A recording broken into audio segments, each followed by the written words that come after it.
At the onset, we are thankful, Dr. Sanjeev Kumar Biswas and I, to Education.South Asia or the University of Oxford for providing us a space in their very prestigious and appropriately titled conference, Education in Crisis, Rethinking Education in Post-Pandemic South Asia. Our presentation today is titled Degraded Mental Health of Students and Their Rehabilitation in Post-Pandemic India. Philosophical deliberations of educational thinking attaches meaning not only to the accumulation of knowledge or curriculum, but also to the training of instincts, right habits, and positive attitude. When Plato, years ago, declared education as a lifelong process, he must have surely taken into account the continuous progress of mind and body in a human being. In the context of India, education has had spiritual alignment, again, drawing it into spaces which were not driven by artificially structured setup alone. The closure of educational institutions in India due to the COVID-19 pandemic led to devastating impact. Despite the frantic attempts to go digital with webinars, virtual classrooms, teleconferencing, digital exams, and assessment to rejuvenate the education system, one comes across a situation wherein isolation, trauma, and insecurities became part of child psyche. Educational institutions are not just about acquiring certain kind of knowledge, but become an ideal space where one builds a network of confidantes, mentors, and supporting friends. Covered by National Food Security Act 2013, midday meal scheme by the Government of India aims at providing free lunches on working days for children in primary and upper primary classes in government schools. Due to the closure of schools, children who were maintaining their bare minimum basic need to get food once a day remain deprived of food and basically hungry all the time. India recorded more than 30 billion cases of COVID-19, resulting in more than 400,000 deaths. This thus impacted not only just the economy of Indian situation, but also the social and personal lives of human beings. Prime Minister Narendra Modi announced the Janta Curfew on 22nd March 2020, coupled with a complete nationwide lockdown from 24th March 2020. Since then, phases of prolonged lockdown have been ensured to curb the fatal impact of the pandemic. However, one of the primary concerns of shutdown of educational institutions have been degrading health of students, leading to suicide in extreme cases. I now request Dr. Biswas to take it up from here. Thank you, Dr. Priyanka Tripathi, ma'am. So, I am discussing about degraded mental health of students and the reasons of it. And the first reason is isolation and the change of lifestyle, because the school, colleges, and all the educational institutions that faced gradual shutdown in March 2020, and the condition is still going on, and we are yet to overcome that condition. And also the family affairs and economic insecurity, because according to a report of Hindustan Times, almost 10 million people became jobless during this time, and the income of 97% family has declined. So definitely this is also creating a strong impact on the students who are also residing at home right now. And also this is very vital, the lapse of precious 2 years in career.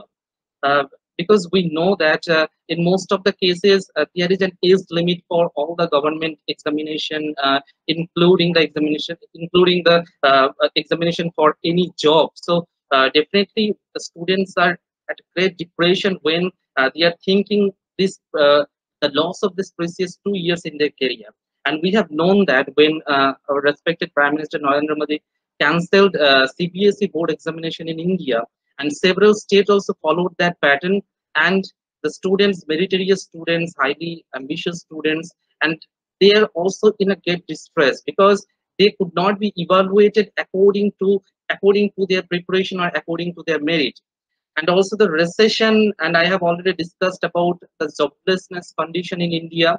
And not only the schools and colleges, different technical institutions, and including the IITs, NITs, Polytechnic, all the lab and academic activities are also at the stake, because those also face gradual shutdown, and the normal condition is yet to be restored there.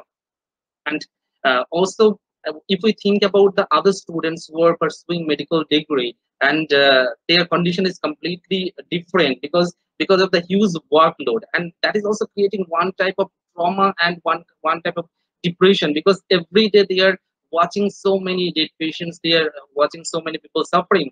This is also creating one kind of mental trauma due to the prolonged shutdown, prolonged lockdown throughout the country. Definitely, there was less collection of uh, monetary fund, and for that reason, there is a reduced scope of funds, scholarship, and work opportunity in India right now. So all these things, these are creating strong mental impact among the students, and for that reason, students are suffering from different types of mental depression, and sometimes these are also leading them towards suicide. And we have known few cases where the learners turned victims of COVID-19 and through committing suicide. For instance, Bornali Burman, who was a student of class 10 board examination, she committed suicide just on the very day when the West Bengal government declared the cancellation of board examination. So, and she was highly meritorious student, and she also wrote in her suicide note that she could not fulfill the wish of her parents. And also, we got the instance of one medical student, Siddharth Bhadrecha from Vadodara, who was pursuing third year MBBS in a medical college of Vadodara, and he committed suicide out of stress and depression due to heavy workload. And also one first year student of family medicine who was working COVID ward, he killed himself out of stress of seeing people dying of illness. uh, these are the suggested way outs. Proper counseling is needed among the students. This is a very neglected part of our education system, that the students, especially who belong to rural areas or urban areas or semi-urban areas, they do not get the scope of proper counseling. This is very much needed right now, especially in post-pandemic situation. And also, government need to think about the alternative ways of evaluating students rather than canceling the examination, because this is creating a huge uh, this is creating a strong impact on students' mind. The students who are highly meritorious and who prepared participate in any examination, but this type of cancellation, that is, they are not taking this in a normal way. And government should continue funding and providing scholarship to the students in post-pandemic India, and also the extension of the tenure of PhD. This is very vital, because we know that the PhD students, they only get fellowship for 5 years from UGC or other funding bodies, but due to the prolonged lockdown, almost all the institutions, they had to shut down the labs, so they could not experiment, and they could not even go out for their research, so they already lost 2 precious years. So if government think about extending the tenure of PhD and providing them with financial aids and support, so they will definitely be benefited, and they can come out of the depression. And also extension of the age limit of applying government job, because we know that in most of the cases the age limit for applying government job is 30 to 35 years. That depends on the department in which we are applying. So if we think about this precious 2 years, the students who are at the age of their career, who are completing their PhD, who are pursuing their PhD, so they, when they will lose that 2 years, so definitely they will face a great crisis if the age limit is not extended.